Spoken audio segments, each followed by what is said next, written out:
Welcome back. Apologies for the period of time I didn't upload, but I was in the process of switching brokerages. Since I was gone for a good while, I'll be uploading both January and February's market reports as a double header.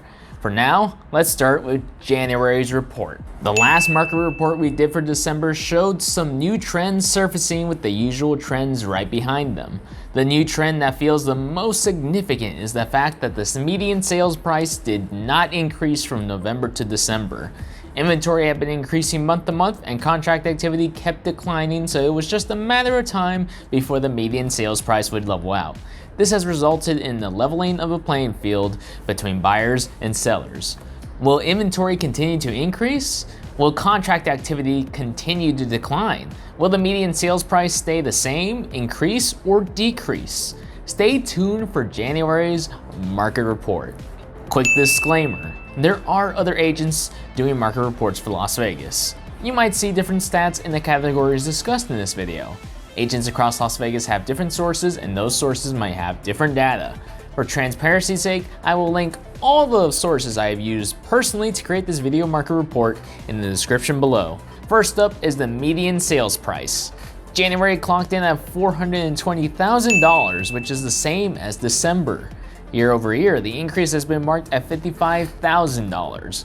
December's market report noted the first time the median sales price was stagnant, and it seems like it continued for the month of January. With that being said, where does the market go from here? Now we go to the inventory in the Las Vegas Valley. January shows up at 9,649 units, an increase from 9,335 units in December. January of 2022 displayed 6,272 units being available, clocking in a gain of 3,377 more units for sale.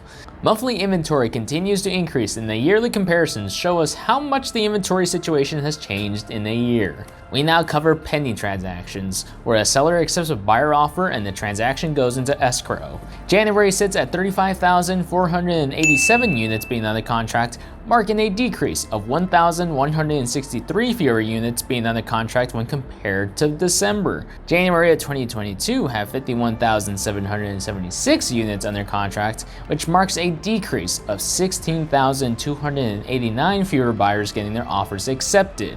We go from pending to the final stage of an escrow, which is closed transactions. Simply put, these are the number of home transactions that finish escrow and transfer home ownership to the buyer. January clocks in at 36,803 units closing, marking a decrease of 1,628 units when compared to December. January of 2022 sat at 52,485 closed units, showing a decrease of 15,682 fewer units closing year over year. We now go to our final stat, which is median days on market, or in other words, how long it takes for a listing to go live on the market to an accepted offer. January sits at 12 days on market, which is the same as December.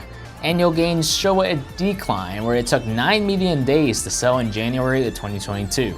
While 12 days is not bad for the sale of a property, the days on market are continuing to increase, which is something we need to take note of. Now, this is where I would go over the pros and cons for seller and buyer, as well as cover the things we should all keep an eye on in the future, but we have February's market report ready for your entertainment. You should see a link on the screen that will take you to February's stats. Until then, this is SanJuan with Vegas Strong Real Estate Group, signing off.